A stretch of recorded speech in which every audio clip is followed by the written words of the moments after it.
ప్రజల ఆశలు ఆకాంక్షలకు అనుగుణంగా పనిచేయడానికి, ప్రభుత్వ తీరుని సమీక్ష చేసుకుని సరిదిద్దుకుని ముందుకు పోవడానికి ఈ సమావేశం ఎంతో కీలకమైనటువంటిది. గౌరవ ముఖ్యమంత్రి గారి ఆలోచనలను, ఆదేశాలను అమలు చేయడం కోసం మనం అందరం ఇవాళ ఇక్కడ కూర్చున్నాం. Senior bureaucrats, front line leaders and all the elected representatives, we all have one thing in common: to achieve the goal of the Chief Minister. We have to resolve ourselves to translate our shared vision into tangible outcomes. ముఖ్యమంత్రి గారితో నా ప్రయాణం 1994 November, అంటే దాదాపు ఈ రోజుకి 30 సంవత్సరాల క్రితం ప్రారంభమైంది. 7 ఎన్నికలు చూశాను.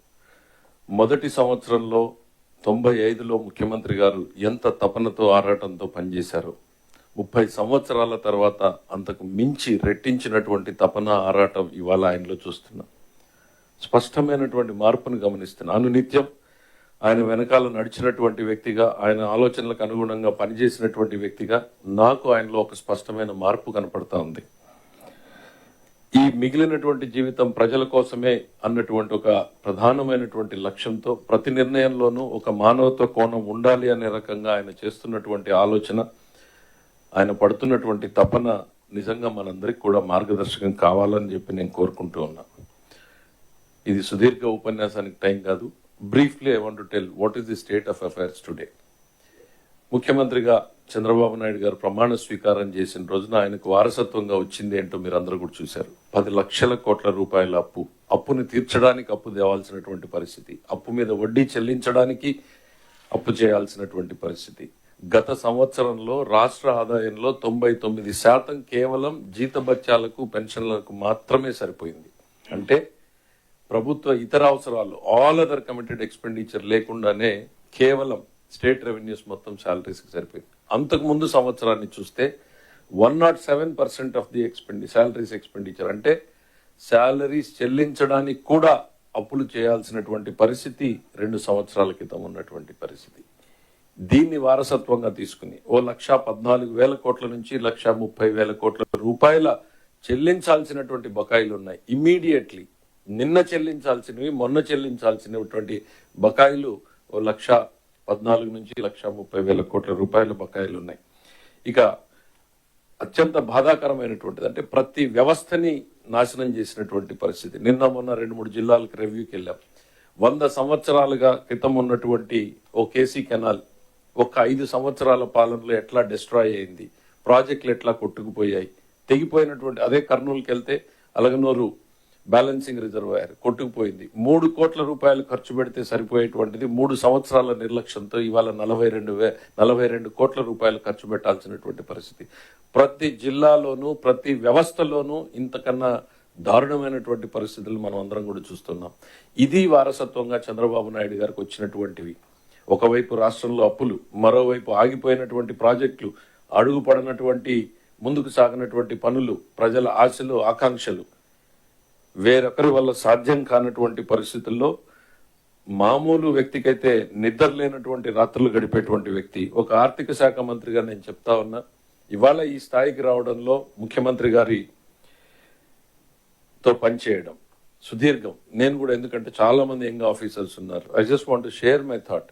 What you will learn from him, what they don't teach you in Harvard, what they don't teach you in Stanford, what they don't teach you in IIMs, what they don't teach you in IITs. Just follow his footprints, just follow his thought process, just observe him, see him. It's a rare opportunity you all have to work under an inspiring leader like Chandrababu Naidu, who has shaped the destiny of this state in 1990s, who has shaped the destiny of the combined Andhra Pradesh in 90s, which has translated into a global city. And here again is on a mission to transform this state into a global economy. Let us just blindly follow his footprints. ఆయన ఇచ్చే ఆలోచనల్ని, ఆదేశాలని కళ్ళు మూసుకుని అమలు చేద్దాం. ఈ రాష్ట్రాన్ని మళ్లీ పరుగులు పెట్టించే దిశగా ముందుకు తీసుకెళ్దాం అనేటువంటిది నేను చెప్తాను. ఎన్నోసార్లు చెప్పాను, మీరు 10 యూనివర్సిటీల్లో నేర్చుకోలేనటువంటిది ఒక్క చంద్రబాబు నాయుడు గారి వద్ద మీరు నేర్చుకోగలరు. It's an opportunity to grow yourself in life. ప్రజల కోసం కాదు, మీకోసం, ప్రజల కోసం, సమాజం కోసం. Is such an inspiring leader. You all have a great opportunity to work under his leadership.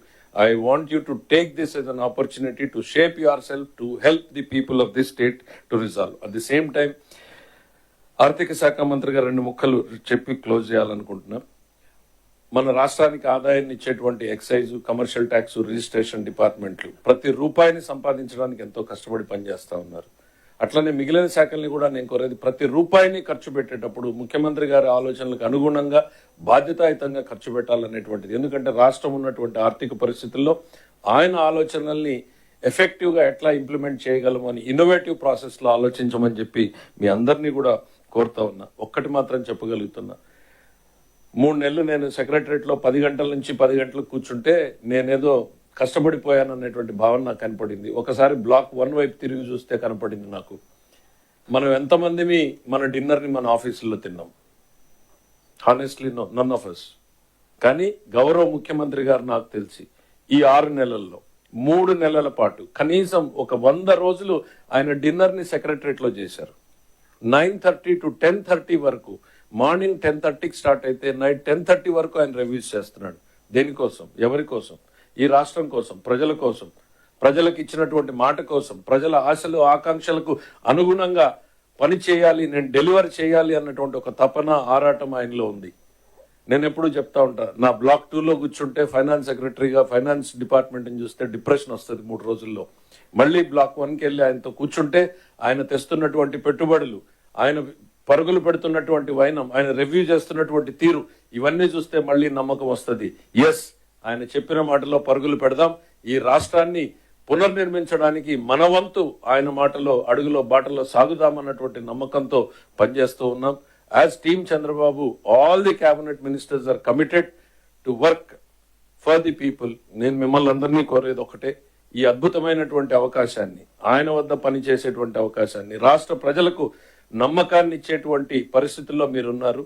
మీరందరూ కూడా ఈ రాష్ట్ర ప్రభుత్వ లక్ష్యాలను చేరుకోవడానికి కలిసి పనిచేద్దామని మిమ్మల్ని అందరినీ కోరుకుంటూ మరొకసారి